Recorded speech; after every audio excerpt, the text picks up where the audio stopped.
per gioco in un cantiere chiuso assieme al fratellino ed ha messo in moto un muletto tredicenne, muore schiacciato, la tragedia ieri pomeriggio a Venezia. E dramma a Fara di Soligo, in sosta senza freno a mano in discesa, l'auto si schianta contro un muro, muore 72 anni la moglie dell'ex primario di oncologia dell'ospedale di Castelfranco. Si scontra con la sua moto da cross contro una Fiat Panda, tragedia ieri pomeriggio in centro a Vigo d'Argere, muore un giovane di appena 18 anni. Sassi contro i Rom, a lanciarli il sindaco di Calalzo di Cadore De Luca per risolvere a modo suo una sorta di accampamento abusivo vicino alla stazione. È scomparso all'età di 86 anni Lionello Puppi, uno dei più grandi studiosi d'arte ed architettura veneta degli ultimi anni, insegnò a Padova e Venezia, Zaia una grande perdita per la cultura veneta. Una nuova mostra multimediale per raccontare la vita di Sant'Antonio a Padova, è quella inaugurata ieri al Santo.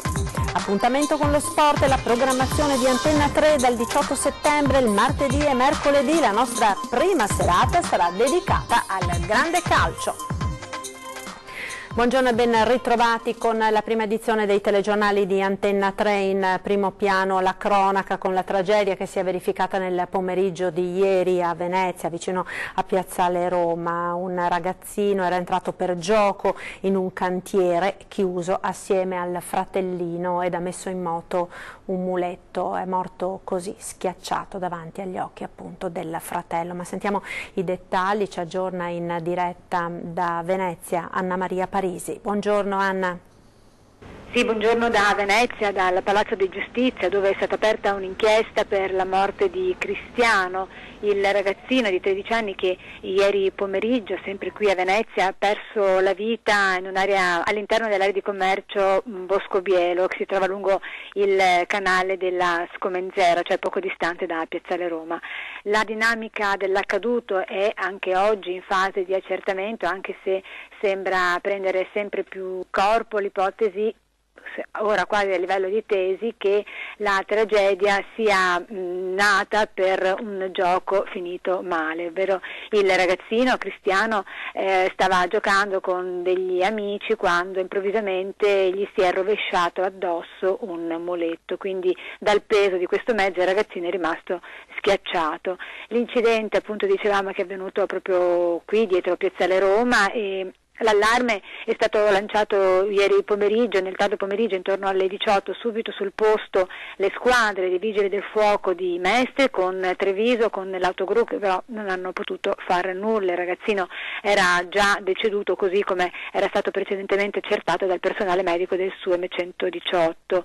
Cristiano era in compagnia di un altro amichetto un po' più grande che è rimasto illeso. Sul posto le pattuglie della polizia municipale per capire come mai i due ragazzini si trovassero all'interno di questa zona privata.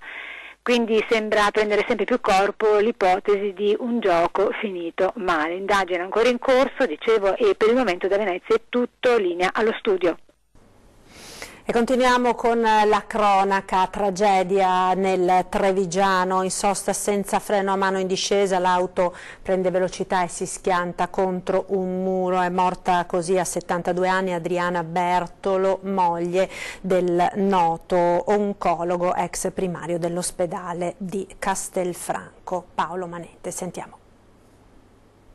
Auto per un istante, giusto il tempo per annotare il numero di telefono su una casetta in vendita sulle colline di Guia, a Valdobbiadene, ma non ha tirato il freno a mano. L'auto ha cominciato a scendere a valle, sempre più veloce, nella stradina inerpicata tra le colline.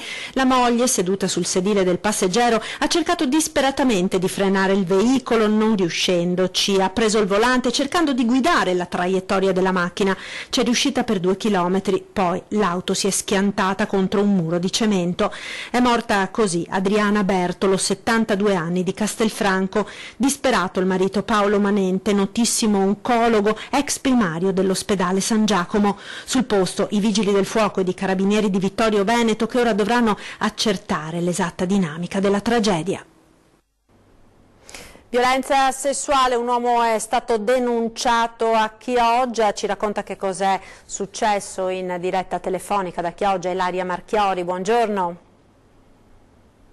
A Chioggia, dove sabato sera un uomo è stato denunciato a piede libero per violenza sessuale dopo aver aggredito la titolare di un negozio di bigiotteria in Corso del Popolo. La volante del commissariato di polizia è intervenuta per soccorrere la donna, ma anche la sua dipendente, che poco prima si era trovata in balia dell'uomo in evidente stato di ubriachezza che tentava di importunarla. Dagli accertamenti la polizia ha verificato che l'uomo, poco prima che arrivassero gli agenti, aveva offeso anche pesantemente la commessa con degli epiteti piuttosto volgari, scagliandosi successivamente contro la titolare dell'esercizio pubblico accorsa per difendere la sua dipendente. Quindi l'aggressore ha offeso la titolare e poi l'ha anche attaccata fisicamente tentando un approccio intimo. Nel corso delle indagini di polizia l'uomo si è dimostrato da subito refrattario al controllo, manifestando nervosismo e anche disprezzo nei confronti degli agenti intervenuti, tanto da rendere necessario il suo accompagnamento al commissariato per gli accertamenti del caso.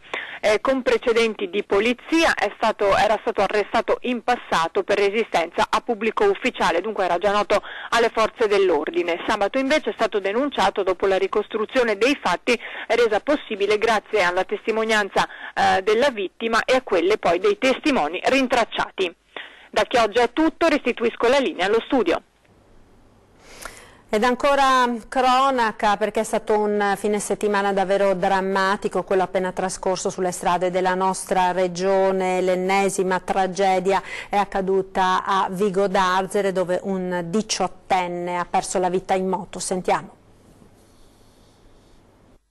Ancora sangue sulle strade del Padovano, la tragedia a Vigo d'Arzere in via Roma. Erano passate da poco le 17 di domenica pomeriggio. Francesco De Paoli, 18 anni, a bordo della sua moto stava facendo rientro a casa. All'altezza di uno stop la sua corsa è finita contro quella di una Panda condotta da un'anziana. Sembra che il ragazzo, studente dell'istituto Duca degli Abruzzi, abbia tentato in tutti i modi di evitare la piccola utilitaria. Manovra vana. La sua moto si è schiantata contro la portiera della Panda e lui è finito a terra. In tanti si sono fermati a soccorrerlo. Un medico gli ha praticato un massaggio cardiaco in attesa dell'arrivo dell'ambulanza. Vana purtroppo la corsa all'ospedale di Padova. Il suo cuore ha cessato di battere poco dopo. Sul posto gli agenti della polizia stradale di Piove di Sacco. Entrambi i veicoli sono stati posti sotto sequestro. Indagata la conducente dell'auto.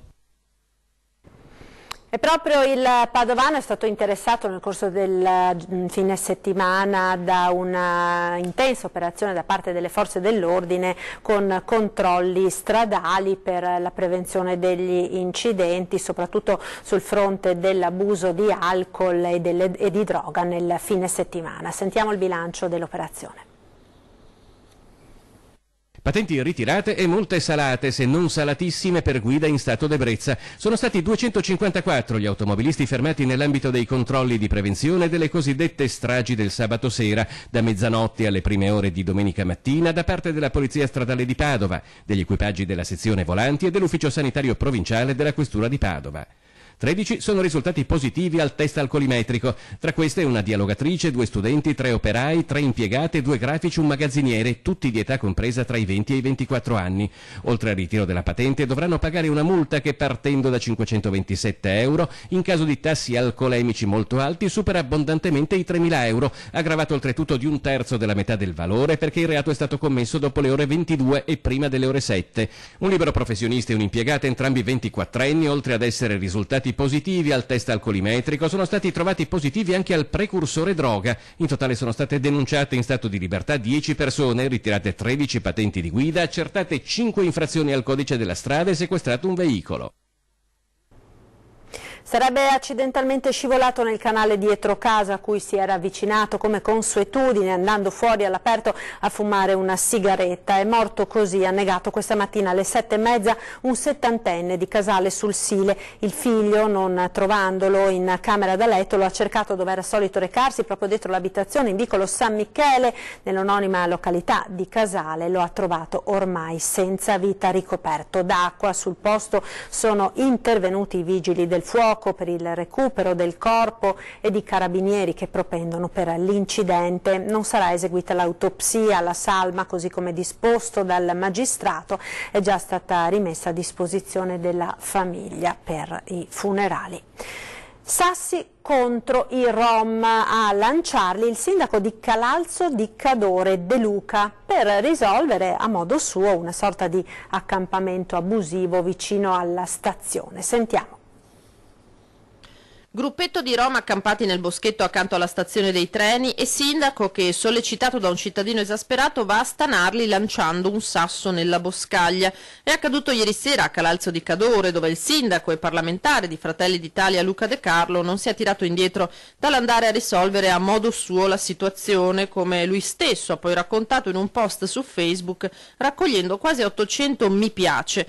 I suddetti fenomeni, scrive De Carlo, riferendosi ai Rom, avevano acceso un bel fuocherello nel boschetto alla fine dei binari. Li chiamo e non escono, prendo un sasso e lo lancio nella boscaglia, escono come i topi, 2 di loro mi raggiungono. Il sindaco spiega loro senza giri di parole che si è stancato della situazione e per tutta risposta un nomade replica di vivere a Calalzo ormai dal 2000. Gli faccio presente, prosegue De Carlo, che non è tollerabile che viva così, che si trovi una casa o meglio ancora che se ne vada. Mi risponde: perché dovrei andare via? Qua la gente mi vuol bene e mi dà tanti soldi. Da qui lo sfogo finale del primo cittadino contro chi fa l'elemosina ai Rom. Portateveli a casa vostra, sbotta, e i soldi piuttosto dateli a chi è davvero in difficoltà.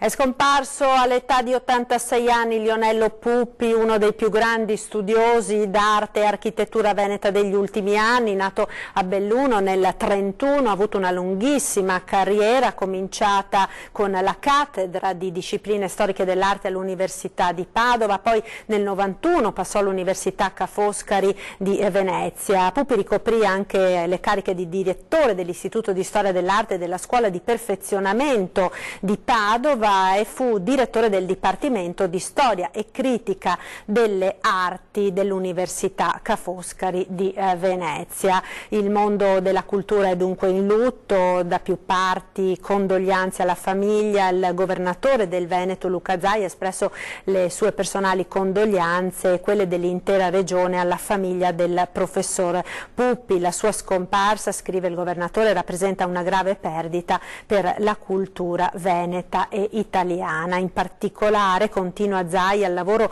prezioso che il professor Puppi ci lascia sono i suoi studi scientifici su Andrea Palladio. Questo straordinario interesse e la sua passione per l'opera del grande architetto veneto hanno prodotto un'eredità di enorme valore storico e culturale. Martedì prossimo, domani 18 settembre alle 13, la Commissione Ambiente svolge l'audizione del commissario dell'autorità vigilante Superstrada Pedemontana, vice avvocato generale dello Stato Marco Corsini, sullo stato di avanzamento delle opere e delle attività relative alla realizzazione appunto della Pedemontana Veneta. L'appuntamento sarà trasmesso in diretta web TV, lo comunica l'ufficio stampa di Montecitorio. Continuiamo con la cronaca da Conegliano. Droga tra gli studenti anche alle scuole medie, così scattano i controlli della polizia locale nelle scuole di Conegliano. Sentiamo. Spaccio e consumo di droga a scuola, non solo alle superiori ma addirittura alle medie. I dati e le indagini della polizia locale di Conegliano sono allarmanti. 17 sequestri di stupefacenti riconducibili a giovanissimi lo scorso anno e una delicata indagine tuttora in corso collegata appunto allo spaccio a ragazzini. Purtroppo negli anni si è abbassata la media di coloro che fanno uso di sostanze stupefacenti, quindi mentre una volta era un qualcosa riservato alle scuole superiori, adesso ci sono molti consumatori alle scuole medie e ahimè anche piccoli spacciatori che già a un'età tenera, perché io la considero ancora un'età tenera, dei ragazzi delle scuole medie appunto che spacciano sostanze stupefacenti. Con l'inizio del nuovo anno scolastico, in seguito anche ad una specifica direttiva della Prefettura di Treviso, scatteranno nuovi controlli dentro e fuori le scuole. L'attività nostra sarà quella di prevenzione e repressione fuori dalle scuole, anche con pattuglie cinofile. Faremo diciamo dei controlli interforze ma anche singolarmente per meglio sfruttare le risorse che abbiamo e coprire maggiormente e in maniera capillare tutto il territorio. La polizia locale, assieme al personale sanitario, sarà impegnata anche in campagne di sensibilizzazione rivolte ai più giovani per metterli in guardia dai rischi legati all'assunzione di stupefacenti. Calcio, Tafferugli, Palermo, Venezia, emessi 21 DASPO. La Polizia di Stato ha eseguito i provvedimenti nei confronti di altrettanti tifosi palermitani e veneziani che hanno preso parte ai disordini di piazza a Terrasini in Sicilia lo scorso 10 giugno, poco prima dell'incontro Palermo-Venezia per i play-off di Serie B. Un gruppo di tifosi veneti che fece sosta nei pressi di un bar prima dell'incontro fu assalito da un ultra rosa nero con il viso coperto e altri suoi compagni armati di bastone. I tifosi veneziani reagirono lanciando sedie e tavoli contro i palermitani. Tutto accadeva sotto gli occhi terrorizzati dei clienti del bar. Il questore di Palermo, dopo le indagini della Digos, ha disposto i provvedimenti di divieto di assistere a manifestazioni sportive nei confronti di 12 palermitani e 9 veneziani. Per diversi tifosi già raggiunti da altri DASPO è prevista anche la presentazione alla polizia giudiziaria ogni volta che gioca la squadra del cuore. Altri 10 tifosi palermitani sono stati raggiunti da un provvedimento di divieto per i disordini in occasione dell'incontro Bari-Palermo del 30 aprile scorso. Ed ora continuiamo a parlare di sport e di calcio con un importante appuntamento con la programmazione della nostra emittente. Torna infatti da martedì il grande calcio su Antenna 3. Sentiamo. E inizia la partita! Difesa a 4, professore, gioca, queste palli fuori senza... Il grande calcio su Antenna 3 tutti i martedì e mercoledì a partire dal 18 settembre. La Champions League torna in TV. Qui Studio a voi Stadio, l'attesissimo programma storico, coinvolgente appuntamento di informazione sportiva arriva in prima serata su Antenna 3. Dopo 20:10 e l'edizione flash del TG del Veneto, il miglior calcio europeo torna in televisione con i commenti delle partite, le emozioni, l'entusiasmo dei tifosi e le immancabili polemiche. In studio, nella popolare trasmissione, tantissimi ospiti, grandi firme delle maggiori testate sportive nazionali, ex calciatori, allenatori, commentatori, campioni, per una serata tutta dedicata al grande calcio, con cronaca e commenti dei più importanti avvenimenti calcistici della settimana. Si parte dunque martedì 18 settembre con un appuntamento che ci accompagnerà ogni martedì e mercoledì per tutta la stagione. Rieccoci in diretta, naturalmente diamo la linea alla regia per qualche istante di pubblicità, poi torniamo nuovamente in studio con la prima edizione dei nostri telegiornali per parlare di arte e di una singolare mostra che è stata inaugurata ieri alla Basilica di Sant'Antonio a Padova. Tra poco.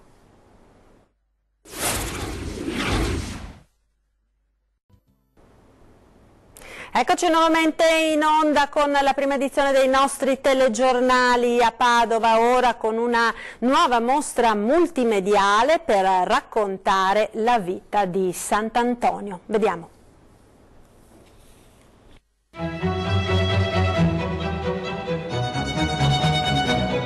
Un selfie col santo, un film sensoriale, una immersione nella storia e nella spiritualità, i passi di un comunicatore ante litteram, un Sant'Antonio 4.0 raccontato in un percorso multimediale.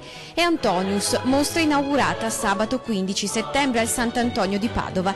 Si narra del piccolo Fernando, dei suoi studi e dei viaggi che lo fecero diventare Fra Antonio, attraverso i racconti della madre, di Fra Marcello, San Francesco o il Beato Belludi, e poi Sant'Antonio oggi tra i giovani, gli ultimi e l'editoria, perché c'è anche un messaggero che compie 120 anni. 1000 metri quadrati d'esposizione dove si coniugano l'arte con la moderna spiritualità antoniana. Attraverso una modalità che chiamiamo immersiva, il devoto, chi parteciperà a questa mostra, avrà la possibilità di conoscere il santo, di entrare anche un momentino nel suo messaggio, di sentirlo attuale, di sentirsi anche provocato. Lo spettatore si deve aspettare soprattutto un'immersione in quello che è il mondo di Antonio e in quelle che sono le opere antoniane. Un'immersione che però vuol dire anche contemplazione, vuol dire anche emozione. Nella seconda sala c'è il messaggio di Sant'Antonio, ancora vivo ed estremamente attuale, declinato nelle sue attività con la gente. E qui viene posta un'attenzione esagerata quasi agli altorilievi che adornano la sua tomba, poco visibili ai più. Li abbiamo voluti riportare a quell'attualità che sempre hanno, facendo capire appunto alle persone il richiamo alle opere attuali dei frati attraverso gli altorilievi. Una mostra fatta di immagini, voci e suoni che culmina nel il selfie, con sfondi del tutto unici come il chiostro del noviziato, luogo normalmente inaccessibile al pubblico, oppure con il santo visto direttamente dal terrazzo del Messaggero, dove si affacciò anche Papa Giovanni Paolo II qualche anno fa. Il Messaggero di Sant'Antonio, che compie i suoi 120 anni, è un po' la punta di diamante della capacità comunicativa che attraverso Sant'Antonio abbiamo cercato di ereditare.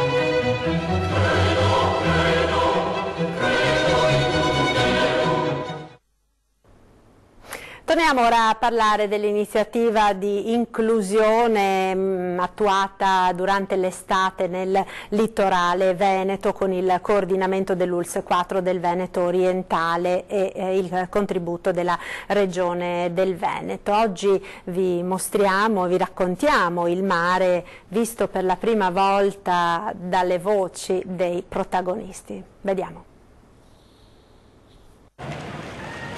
Eccoli mentre salutano con la mano, sono i protagonisti del progetto Inclusione Spiagge Venete, mentre a bordo della loro barca a vela dalla laguna si stanno dirigendo verso il mare, in quel di Jesolo, persone con disabilità fisiche e sensoriali di vario genere, con Maria Chiara e il suo racconto del mare.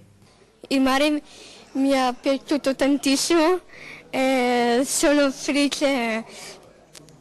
Per la prima volta sono stata in barca con i miei amici di IPD e questo per me è stata una emozione più grande. Poi c'è Daniele, nei suoi occhi ancora il bagliore del sole. Il mare è bellissimo, il mare è unione e regattare sul mare è il massimo per la nostra, è una delle cose più importanti per noi perché è un'esperienza importantissima. Che non ci è permessa in molti casi. Ragazzi disabili di diverse associazioni venete, con molti di loro che sono saliti in barca per la prima volta, arrivando a toccare il cielo mentre vogavano in canoa, sempre per la prima volta. Ragazzi che hanno potuto usufruire di acque finalmente accessibili grazie a tutta una serie di servizi ricreativi attrezzati e organizzati appositamente per loro, per sentirsi tutti uguali nel vento.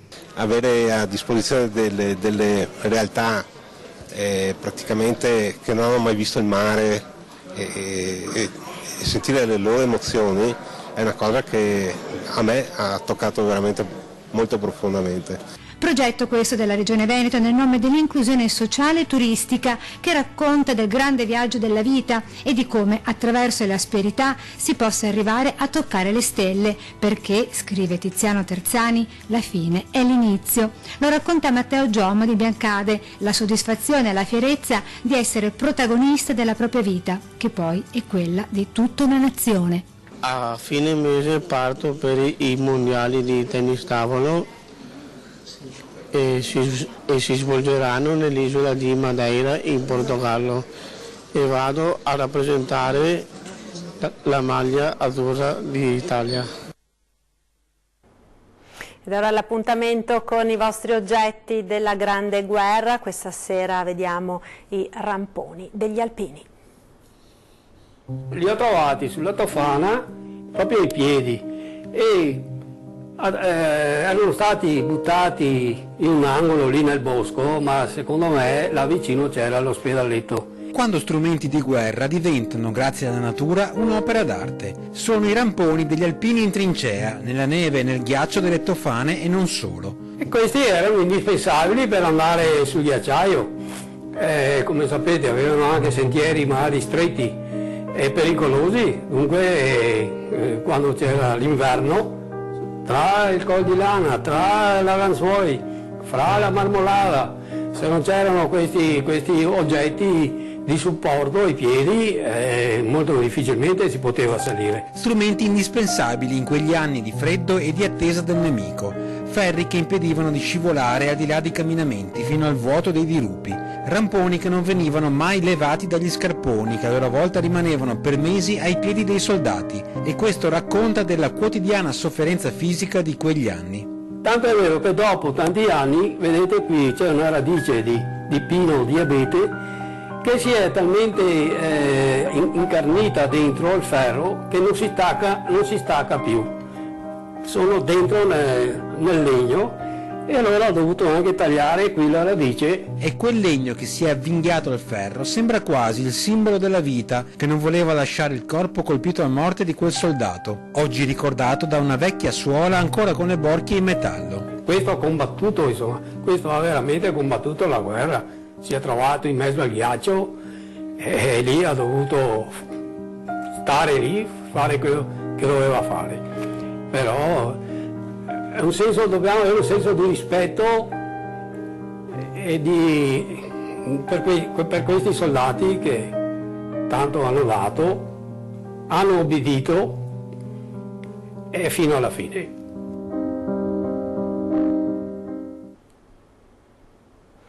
Ed ora l'appuntamento con la nostra programmazione, tra pochissimo torna a ore 13, si parlerà di sicurezza, ospiti in studio il nostro direttore Luigi Baccialli e poi Vittorio Ivis, segretario del Partito Democratico di Padova, e Paolo Tosato, senatore della Lega Nord. Questa sera alle 20:10 ospite in studio l'assessore Cristiano Corazzari, assessore regionale al territorio, alla cultura e alla sicurezza della Regione Veneto, e poi in prima serata 21:15 torna come ogni lunedì Ring su Antenna 3, le anticipazioni sul taglio delle tasse e la manovra finanziaria, la polemica tutta interna alla maggioranza di governo sull'autonomia del Veneto, infine gli scontri in Europa sul fronte del cambiamento. In studio ci saranno questa sera il senatore Andrea Ferrazzi del Partito Democratico, Roberto Marcato della Lega, Vincenzo Marinese, presidente di Confindustria Venezia e Rovigo, e Jacopo Berti del Movimento 5 Stelle.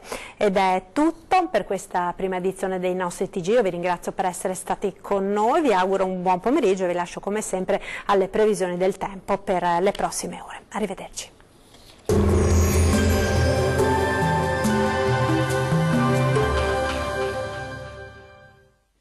Inizio di settimana all'insegna del sole su tutte le nostre regioni grazie all'ulteriore rimonta dell'anticiclone africano.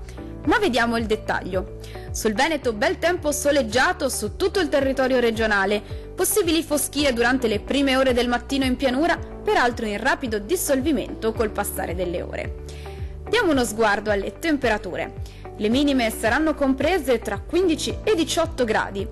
I valori massimi risulteranno invece oscillanti tra i 25 e i 29 gradi. Passiamo ora al Friuli Venezia Giulia. Cielo pressoché sereno oggi sulla nostra regione. Durante la prima mattinata potrebbero formarsi delle foschie sulle pianure, specie del Pordenonese, ma in veloce dissolvimento. Diamo un'occhiata anche alle temperature. Le minime saranno comprese tra 16 e 18 gradi. Le temperature massime risulteranno invece oscillanti tra i 26 e i 29 gradi. Vediamo infine la situazione del Trentino Alto Adige. Anche su questa regione il sole oggi la farà decisamente da padrone, cielo poco nuvoloso praticamente ovunque, qualche foschia al primo mattino sulle vallate altoatesine, addensamenti pomeridiani sui monti ma innocui.